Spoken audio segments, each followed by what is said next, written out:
दोस्तों, हमारे भारत का इतिहास आज से लाखों साल पुराना माना जाता है।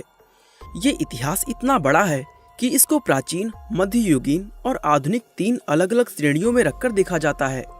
हमारे भारतीय इतिहास में अनेक संस्कृतियां और सभ्यताएं मौजूद रही हैं।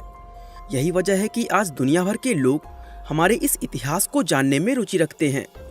अब चूंकि ये पूरा इतिहास सिर्फ एक वीडियो में बता पाना संभव नहीं है, इसलिए आज की इस वीडियो में हम आपको भारत के प्राचीन इतिहास के बारे में बताने वाले हैं। इस वीडियो में आप जानेंगे कि जिस भारत को हम आज देखते हैं उसकी शुरुआत आखिर किस तरह हुई थी। तो चलिए अब बिना देर किए इस वीडियो को शुरू करते हैं। दोस्तों, इतिहासकार बताते हैं कि भारत में आधुनिक मनुष्य यानी होमो सेपियंस आज से लगभग 65,000 साल पहले अफ्रीका से आए थे। आपकी जानकारी के लिए बता दें कि होमो सेपियंस ही वो प्राचीन मानव जाति है जिससे आज के आधुनिक मनुष्य विकसित हुए हैं। हालांकि अगर हम इतिहास की और ज़्यादा गहराई में जाएं तो भारत के अंदर इंसानों के होने के निशान लगभग 20 लाख साल तक पुराने मिल चुके हैं। लेकिन 20 लाख साल पहले जो मनुष्य भारत में रहते थे वो कई वर्षों पूर्व प्राचीन दुनिया से पूरी तरह विलुप्त हो चुके थे। विलुप्त हो चुके इन प्राचीन मानवों को आज होमो इरेक्ट्स के नाम से जाना जाता है। आमतौर पर यह कहा जाता है कि होमो इरेक्ट्स दुनिया में सबसे पहले अफ्रीका में विकसित हुए थे और फिर वहां से पलायन करके वे दुनिया के दूसरे देशों जैसे भारत, श्रीलंका, चीन, इंडोनेशिया और जॉर्जिया आदि में फैल गए। कहा जाता है कि 20 से 25 लाख साल पहले पेलियोलिथिक पीरियड यानी पूरा पाषाण काल के दौरान भारत के अंदर होमो इरेक्ट्स ही रहा करते थे, क्योंकि खोजकर्ताओं को भारत के तमिलनाडु, कर्नाटक और उड़ीसा जैसे कई जगहों पर पूरा पाषाण काल के अवशेष मिल चुके हैं। ये प्री हिस्टोरिक युग का वो समय था जब इंसानों ने पहली बार आग जलाना और पत्थरों से हथियार बनाना सीखा था। पूरा पाषाण काल के बाद 10,000 बीसी से 8,000 बीसी के बीच का समय मेसोलिथिक पीरियड या कहें मध्य पाषाण काल कहलाता है। दोस्तों, ये वो काल था जिसमें इंसानों ने जानवरों को पालना और खेती करना शुरू किया था। इस काल से जुड़े बहुत से अवशेष हमारे भारत के मैसूर और गुजरात के अंदर खोजे जा चुके हैं। इसके बाद 8,000 से 4,000 बीसी के बीच का समय नियोलिथिक पीरियड यानी नवपाषाण काल के नाम से जाना जाता है। इस युग में हम इंसानों ने खेती करने के साथ ही पहली बार पहिए का इस्तेमाल करना भी सीखा था। और इसके बाद 4,000 से 1,500 बीसी के बीच का समय चालकोलिथिक पीरियड या कहें ताम्र पाषाण काल के नाम से जाना जाता है। इस युग में इंसानों ने पत्थरों के साथ ही तांबे का हथियार बनाना शुरू कर दिया था। साथ ही अगर भारतीय इतिहास की नज़र से देखें तो ये युग भारत के लिए सबसे ज़्यादा खास माना जाता है, क्योंकि दोस्तों यही वो युग था जिसके दौरान भारत में इंडस वैली सिविलाइजेशन यानी सिंधु घाटी सभ्यता रहा करती थी। और आज भारत के प्राचीन इतिहास की शुरुआत भी इस सभ्यता के बनने के समय से ही मानी जाती है। इतिहासकार और खोजकर्ता ये बताते हैं कि इस सभ्यता की शुरुआत 2500 बीसी के आसपास भारत के पश्चिमी हिस्से में हुई थी। हालांकि दोस्तों, भारत का वो हिस्सा आज पाकिस्तान के रूप में एक अलग देश बन चुका है। दोस्तों, सिंधु घाटी सभ्यता अपने समय में दुनिया की सबसे एडवांस और सबसे बड़ी सभ्यताओं में से एक थी।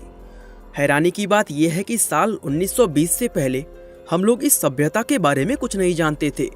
और आर्कियोलॉजिकल डिपार्टमेंट की एक खुदाई के दौरान जब इस सभ्यता के दो प्राचीन शहर मोहनजोदड़ो और हड़प्पा के अवशेष निकलकर सामने आए, तब जाकर हमें इसके बारे में पता चला। इस खुदाई में आर्कियोलॉजिकल डिपार्टमेंट को घरों के टूटे हुए हिस्से, युद्ध में इस्तेमाल होने वाले हथियार, सोने और चांदी के आभूषण, मुहरे और बच्चों के खिलौने जैसी और भी बहुत सी चीजें मिली थी। दोस्तों, 5,000 साल पहले भारत के अंदर ये एक ऐसी सभ्यता थी जो अपने समय के हिसाब से काफी ज्यादा एडवांस थी।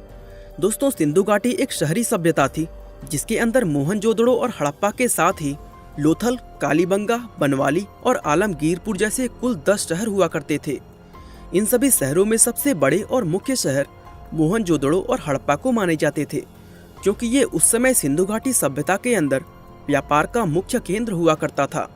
खुदाई में इन दोनों शहरों के जो खंडहर खोजकर्ताओं को मिले हैं, उनकी जांच करने पर यह पता चलता है कि ये दोनों शहर बेहतरीन इंजीनियरिंग की मदद से बहुत ही अच्छी तरह प्लान करके बसाए गए थे।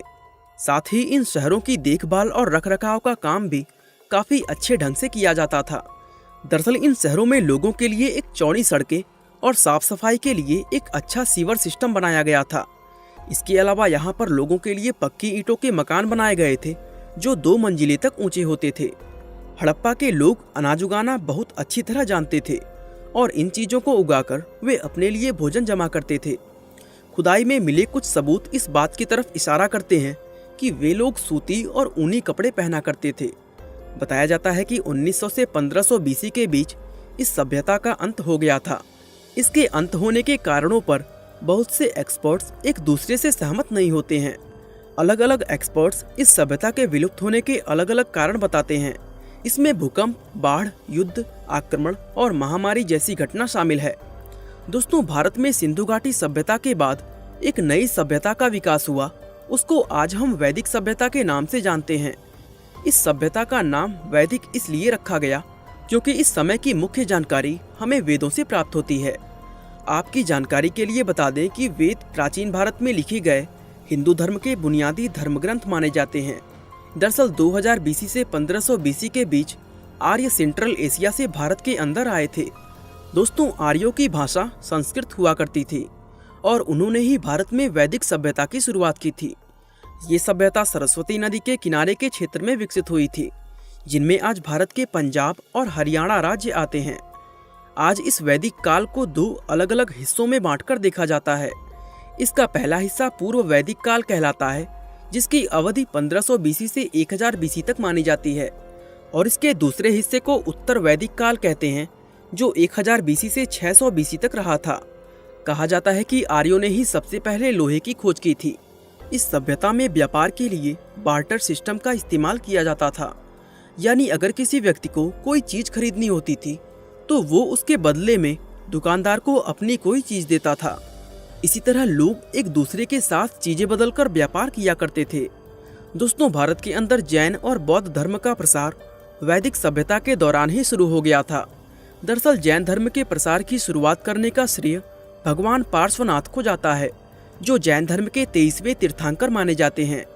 भगवान पार्श्वनाथ का जन्म सन 872 बीसी में वाराणसी के अंदर हुआ था और वह पूरे 100 साल तक पृथ्वी पर जीवित रहे।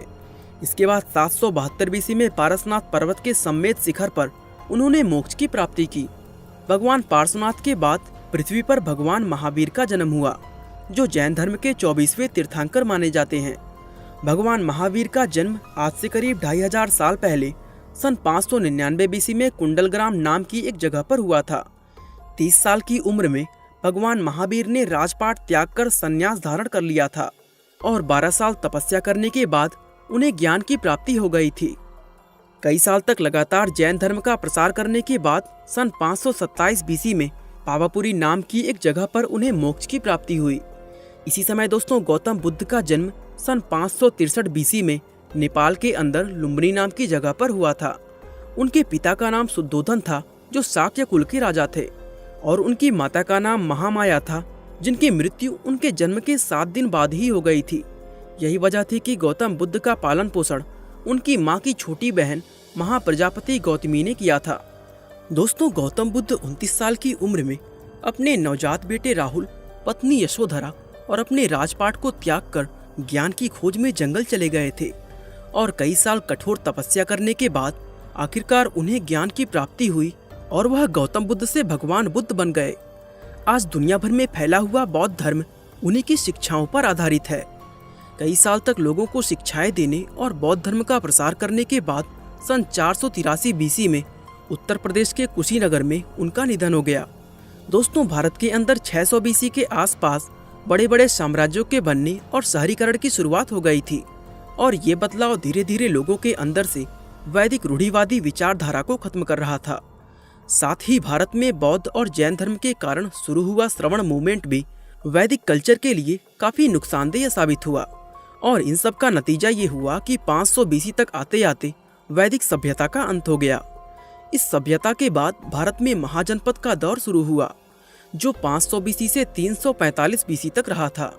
बताया जाता है कि इस दौरान भारत में 16 अलग अलग साम्राज्य हुआ करते थे और इन सभी साम्राज्यों को एकत्रित रूप से महाजनपद कहा जाता था। महाजनपद को भारत के प्राचीन इतिहास में बहुत ही महत्वपूर्ण माना जाता है, क्योंकि सिंधु घाटी सभ्यता के खत्म होने के बाद पहली बार महाजनपद के अंदर ही फिर से बड़े बड़े शहरों और नगरों का निर्माण शुरू हुआ था। भारत के महाजनपद में मौजूद ये साम्राज्य उत्तरी अफगानिस्तान से बिहार और हिंदू कुश से गोदावरी नदी तक फैले हुए थे। बताया जाता है कि इन सभी 16 साम्राज्यों में मगध साम्राज्य सबसे ज्यादा शक्तिशाली हुआ करता था। दोस्तों, नंदा राजवंश की शुरुआत 345 बीसी में हुई थी और इस विशाल राजवंश के स्थापित होने के साथ ही महाजनपद की समाप्ति हो गई थी। ये एक बेहद शक्तिशाली साम्राज्य था जिसने उत्तरी भारत के एक बहुत बड़े हिस्से पर शासन किया। इस साम्राज्य की शुरुआत महापद्म नंद ने की थी, जो एक शक्तिशाली और बुद्धिमान राजा थे, और उन्होंने ही इस साम्राज्य का विस्तार भारत के इतने बड़े भूभाग तक फैलाया था। भारत के इतिहास में नंदा साम्राज्य को बहुत ही महत्वपूर्ण माना जाता है, क्योंकि इस राजवंश के राजाओं ने एक ऐसा एडमिनिस्ट्रेटिव सिस्टम तैयार किया था जो इस तरह के विशाल साम्राज्य को अच्छी तरह चलाने में सक्षम था। ये एडमिनिस्ट्रेटिव सिस्टम इतना असरदार था कि ये मौर्य काल के दौरान भी चलन में रहा था। बताया जाता है कि नंदा साम्राज्य की विशाल और ताकतवर सेना में 2 लाख सैनिक, 20,000 घुड़सवार, 2,000 रथ और 3,000 हाथी शामिल थे। बौद्ध और जैन धर्म के पौराणिक शास्त्रों में बताया गया है कि नंदा वंश में कुल 9 राजा रहे थे, लेकिन अलग अलग सोर्सेज से इन राजाओं के नाम अलग अलग निकल कर आते हैं। इस वंश का आखिरी राजा धनानंद था, जिसको महापद्म नंद का बेटा माना जाता है। दोस्तों, सन 322 बीसी में चंद्रगुप्त मौर्य और नंदा राजवंश के राजा धनानंद के बीच एक बहुत बड़ा युद्ध हुआ था। इस युद्ध में राजा चंद्रगुप्त की जीत हुई, जिसके चलते भारत से नंदा राजवंश हमेशा के लिए खत्म हो गया। इस जीत के साथ ही भारत में मौर्य राजवंश की शुरुआत हो गई थी। दोस्तों, युद्ध में मिली इस जीत और मौर्य वंश की स्थापना का श्रेय राजा चंद्रगुप्त के साथ ही उनके मंत्री रहे चाणक्य को भी दिया जाता है। मौर्य राजवंश उस प्राचीन भारत का एक बेहद शक्तिशाली साम्राज्य हुआ करता था। इस राजवंश ने भारत पर 137 सालों तक शासन किया। बताया जाता है कि राजा चंद्रगुप्त ने भले ही इस राजवंश की नींव रखी, लेकिन इस साम्राज्य का असल विस्तार सम्राट अशोक के शासन में हुआ था। उस समय मौर्य वंश का शासन बांग्लादेश से लेकर अफगानिस्तान तक फैला हुआ था। मौर्य राजवंश में कुल 10 शासक रहे, जिसमें चंद्रगुप्त मौर्य के अलावा राजा बिंदुसार, दशरथ और सम्राट अशोक जैसे राजा भी शामिल थे। इस वंश के आखिरी शासक बृहद्रथ थे, जिनकी हत्या उनके खुद के सेनापति ने कर दी थी। इस हत्या की वजह से ही सन 150 बीसी में मौर्य राजवंश का अंत हो गया था। दोस्तों, मौर्य राजवंश खत्म होने के बाद भारत के अंदर कई अलग अलग राजवंश आए, जिसमें शंगु, कुषाण और सातवाहन वंश शामिल थे। इन सभी राजवंशों ने भारत के अलग अलग हिस्सों पर अलग अलग समय में शासन किया। साथ ही इन राजवंशों ने भारत के अंदर राजनीतिक एकता लाने का भी काफी प्रयास किया था, लेकिन कोई भी राजवंश अपने इस कार्य में सफल नहीं हो पाया। दोस्तों, मौर्य राजवंश के बाद भारत के अंदर पुनः राजनीतिक एकता लाने का श्रेय गुप्त राजवंश को दिया जाता है। इस साम्राज्य की नींव सन 275 एडी में राजा श्री गुप्त के द्वारा रखी गई थी। श्री गुप्त के बाद उनका बेटा घटोत्कच राजगद्दी पर बैठा, जो 280 से 320 एडी तक इस साम्राज्य का शासक बना रहा। इसके बाद सन 320 एडी में राजा घटोत्कच के बेटे चंद्रगुप्त प्रथम इस साम्राज्य के शासक बने, और ये चंद्रगुप्त वन ही थे जिन्होंने गुप्त साम्राज्य का विस्तार भारत के बहुत बड़े हिस्से पर कर लिया था। दोस्तों, गुप्त राजवंश 275 एडी से 455 एडी तक रहा था।